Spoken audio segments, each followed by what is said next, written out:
Everyone, আসসালামু আলাইকুম। সবাই কেমন আছেন? আশা করি সবাই অনেক ভালো আছেন। আলহামদুলিল্লাহ, আমরাও খুব ভালো আছি। তো বন্ধুরা, অনেকদিন পরে আসলাম একটা রেসিপি ব্লগ নিয়ে, আর তার সাথে শেয়ার করব যে কি আমি অনলাইন থেকে অর্ডার করেছি সেগুলো। তবে তার আগে আমি আমার রান্নাটা কমপ্লিট করে তারপর আপনাদের সেগুলো আমি দেখাবো। তো আজকে রান্না বসিয়েছি হচ্ছে কলিজা ভুনা। তো কলিজা ভুনা করার জন্য আমি অলরেডি কলিজাটাকে সেদ্ধ করে নিয়েছিলাম, আর তার সাথে আলুটাকে ভেজে নিয়েছিলাম। আর আলু যখন ভাজছিলাম তখন আমি কলিজাগুলোকেও পরবর্তীতে ভেজে নিয়েছি। সেদ্ধ করা পানিটা আমি রেখে দিয়েছি। পরবর্তীতে আমি এখানে এটা ব্যবহার করব, কারণ এগুলো আমি ফেলে দিই না, কারণ এখানেই সম্পূর্ণ ভিটামিনটা রয়ে গেছে, সেই জন্য। তো আমি এখানে দিব হচ্ছে এলাচি, দারচিনি, তেজপাতা। তো সেগুলোকে ধুয়ে নিলাম, আর 3টা কাঁচামরিচকে মাঝখান দিয়ে ভেঙে নিলাম। তো এভাবেই দিয়ে দেবো এগুলোকে। তো গাইস, এর আগে আমি সম্পূর্ণভাবে কলিজাটাকে এবং আলুগুলোকে ভালোভাবে ভেজে নেব। তার সাথে পেঁয়াজ দিয়ে নিয়েছি। কলিজা রান্না করার অনেক আইটেমই আছে এবং অনেক সিস্টেমও আছে। যে যেমনভাবে রান্না করতে পছন্দ করেন ঠিক সে তেমনভাবেই রান্না করবেন। আমি সবভাবেই আসলে রান্না করি, আমার ঘুরিয়ে ফিরে যেভাবে রান্না করতে ইচ্ছে করে আমি ঠিক সেভাবেই রান্না করি। একসাথে বসিয়ে দিয়েও রান্না করি, আবার কি বলে পেঁয়াজটাকে কষিয়ে মশলা কষিয়ে তারপর রান্না করি। আবার এখন যেভাবে রান্না করছি সবগুলাকে ভাজা ভাজা করে, তো ওভাবেই রান্না করি। আমি মোটামুটি কলিজা ভুনা 3টা আইটেমে রান্না করে থাকি। তো যাই হোক বন্ধুরা, যখন আলু এবং কলিজা ভাজবেন তখন অবশ্যই পেঁয়াজটাকেও এটার সাথে ভালো করে ভেজে নেবেন, তাহলে এটার টেস্টটা একটু বেড়ে যাবে। তো যাই হোক, আমি এক এক করে সব মশলা দিয়ে দিচ্ছি। প্রথমে দিয়ে দিয়েছি একটু, যেহেতু চামচটা বড়, তো এখানে মেবি 1.5 চামচের মতো হবে। আর দিয়ে দিয়েছি হচ্ছে 1.5 চামচের মতো ধনিয়ার পাউডার। তারপরে দিয়ে দিলাম 1 চামচের মতো হচ্ছে মরিচের পাউডার। তারপরে দিয়ে দিব হচ্ছে রাঁধুনি গরুর মশলা। ও তার সাথে আমি সর্বশেষ পর্যায়ে যেটা দেব সেটা আপনাদের সাথে অবশ্যই শেয়ার করব। সেটা একটু আনকমনভাবেই আমরা খেয়ে থাকি, জানি না অন্যরা খান কিনা। তো যারা ওই জিনিসটা না খান তারা অ্যাভয়েড করতে পারেন, আর যারা খান তারা দিয়ে একবার টেস্ট করতে পারেন, কারণ এটাতে ওই জিনিসটা দেওয়ার পর দারুণ একটা ফ্লেভার আসে। তো সেই জন্য আমি মূলত ওই ওই জিনিসটা আমি ব্যবহার করি। তো গাইস, আমি আদা রসুন পেস্ট একসাথে দিয়েছিলাম প্রায় 3 চামচের মতো, বড় চামচ দিয়ে। তো সর্বশেষ যেটা দিয়েছি সেটা হচ্ছে পাঁচফোড়ন। এই জিনিসটার কথাই আমি বলেছিলাম যে আমি এটা অবশ্যই ব্যবহার করি, তবে পাউডার করে ব্যবহার করলে এটার ফ্লেভারটা সেরকমভাবে বেড়ে যায়। আর যেহেতু আমার সময় স্বল্পতা ছিল, আমি পাউডার করিনি, আস্তভাবেই দিয়ে দিয়েছি। তবে আস্তভাবে দেওয়ার আগে অবশ্যই এটাকে ভেজে নেবেন, তাহলে তেমন একটা খারাপ লাগবে না। তো গাইস, এটা দেওয়ার একটাই উদ্দেশ্য হচ্ছে যে এখানে একটা আচারের ফ্লেভার আসে, তো সেটাও কিন্তু দারুণ লাগে রান্নার ক্ষেত্রে। তো যারা লেবুর রস ব্যবহার করতে চান তারা লেবুর রস দিতে পারেন, যারা টমেটো ব্যবহার করতে চান পাকা টমেটো ব্যবহার করতে পারেন, আর যাদের পাকা টমেটো ঘরে নাই, যদি টমেটো সস থাকে সেটাও আপনারা ইচ্ছা করলে ব্যবহার করতে পারেন। তো আমি সবগুলো মশলা যেহেতু দিয়েছি একসাথে, তো অনেকক্ষণ ভেজে নেব যেন মশলার গন্ধটা না থাকে, সেই জন্য। তো আমি জল দেওয়ার আগে অনেকক্ষণ ভেজে নেব, যতক্ষণ পর্যন্ত পসিবল হয়, মানে কড়াইতে যতক্ষণ পর্যন্ত না লাগছে ততক্ষণ পর্যন্ত আমি এটাকে ভাজতে থাকবো কন্টিনিউ। তো গাইস, আমি যে পানিটা দেখিয়েছিলাম সেটা হচ্ছে কলিজা সেদ্ধ করার পানি। তো আমি সেই পানিটাই কলিজা ভুনাতে ব্যবহার করব, কারণ আমি সব সময় কলিজার পানি ফেলে দিই না। তো এটা আমি রেখে দিই। যেহেতু সেদ্ধ করার সময় আমি এটাতে একটু হলুদ দিয়েছিলাম, একটু লবণ দিয়েছিলাম, তো সেই জন্য আমার কলিজা ভুনাতে মোটামুটি অনেক লবণ দেওয়া হয়ে গেছে। তো সেই জন্য আমি মশলা অ্যাড করার সময় আলাদাভাবে লবণ দিইনি। আপনারা হয়তো দেখে থাকবেন, কারণ আমার আন্দাজ মতো লবণ অলরেডি হয়ে গেছে। পরবর্তীতে যদি লবণ দিতে হয় তাহলে অবশ্যই আমি লবণ টেস্ট করে দিব। তো আমি যখন কলিজা ভাজছিলাম, আলু ভাজছিলাম, প্রত্যেকটাতে আমি লবণ অ্যাড করেছি, আর যখন আমি কলিজা সিদ্ধ করেছি তখন আমি লবণ অ্যাড করেছি। তো সেই জন্য এখন আর লবণ অ্যাড করলাম না। তো গাইস, এভাবেই একটু কষাবো, তারপর আমি দিয়ে দেবো আমার পরিমাণ মতো পানি। যেহেতু মোটামুটি এগুলো সিদ্ধ হতে আর একটু সময় লাগবে, অল্প একটু জল রাখবো। বোনা টাইপের মতনই হয়ে যাবে, কারণ হচ্ছে যে ছেলেরা আসলে একদম কি বলে শুকনা খাবার আমার ঘরে খেতে পারে না বড় ছেলে, তো ওর জন্য আমাকে একটু হলেও ঝোল দিতে হয়। তো আমার ছোট ছেলে খুব পছন্দ করে শুকনা খাবার, ওর এটা সবচেয়ে বেশি ফেভারিট, কারণ ঝোল ওর একদমই পছন্দ না।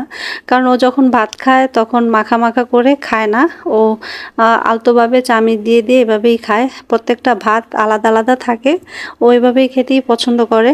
তো মাশাআল্লাহ যেভাবে বিদেশি ছেলেমেয়েরা খায় ঠিক ওভাবেই আমার ছোট ছেলে খাবার খেতে পছন্দ করে।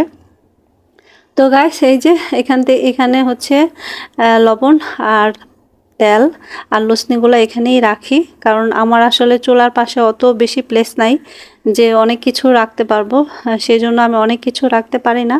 ছোটোখাটো যেগুলো আমার আসলে খুবই দরকার সেই ক্ষেত্রে সেগুলোই রাখি। তো এই যে আমার কলিজাতে পানি দেওয়া হয়ে গেছে, এখন আমি এটাকে একটু শুকানোর চেষ্টা করব, যতক্ষণ পর্যন্ত আসলে শুকানো যায় তো ততক্ষণই আমি এটাকে শুকাবো। আর অবশ্যই ট্রাই করব ভালোভাবে সিদ্ধ হয়েছে কিনা। তো গাইস এই যে আমার রান্নাটা খুব তাড়াতাড়ি সম্পূর্ণভাবে কমপ্লিট হয়ে গেছে, আর মাশাআল্লাহ অনেক সুন্দর হয়েছে এবং খেতে খুব টেস্ট হয়েছে। আপনারা অবশ্যই এভাবে বাসায় ট্রাই করবেন, ইনশাল্লাহ অনেক মজাদার হবে এবং পেট ভরে ভাত খেতে পারবেন আমি আশা করি। কারণ একমাত্র আমি যখন গোস্ত রান্না করি বা গোস্তের রেসিপিটা কিছু রান্না করি সেটা সেরকমই হয়ে থাকে।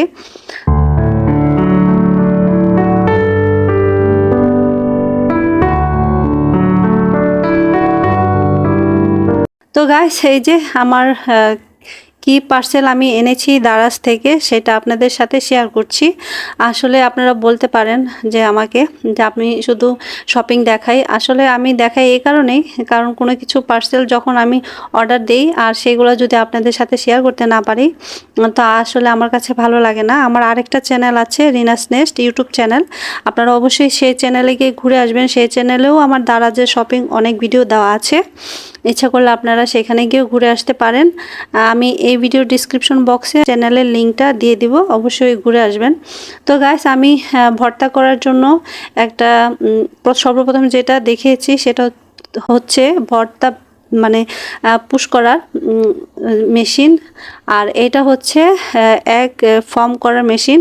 এটা অবশ্য ব্যাটারির মাধ্যমে চলবে, আর যেটা আমি প্রথম দেখিয়েছি এটা হাত দিয়ে চাপ দিয়ে দিয়ে আলু হোক যে কোনো সেদ্ধ করা জিনিস হোক মুতলিয়ে নিতে পারবো। তো সেই জন্য ওইটাকে আমি অর্ডার দিয়েছি। আর এটা হচ্ছে ডিমকে ফোম করার জন্য একটা মেশিন অর্ডার দিয়েছি। তো আসলে এগুলো আমার দরকার ছিল, তো সেই জন্য আমি অর্ডার করে নিয়েছি। তো আপনাদের কাছে কেমন লেগেছে অবশ্যই আমাকে বলবেন। আর আমার ছোট ছেলের জন্য একটা চশমা অর্ডার দিয়েছি, কারণ ও অনেক দিন যাবতই আমার হাজব্যান্ড এবং আমার বড় ছেলে চশমা ব্যবহার করে করে দেখে, সেটা আমি লক্ষ্য করেছি। তো ভাবলাম যে ওর জন্য একটা চশমা অর্ডার দিয়ে দিই। তো সেটা যেমনই হোক, ও 4 দিন হোক 5 দিন হোক পড়তে পারলেই আমি খুশি। অবশ্যই এগুলো বেশি দিন টিকবে না, তারপরও দিলাম যে পরে শখটা মিটাক, এইটা হচ্ছে কথা। আর একটা দারুণ একটা 2টা জিনিস আমি অর্ডার দিয়েছি, আমার খুবই পছন্দ হয়েছে। এইটা হচ্ছে আমার প্রথম অর্ডার দেওয়ার জিনিস, অবশ্যই এসেছে সবার শেষে।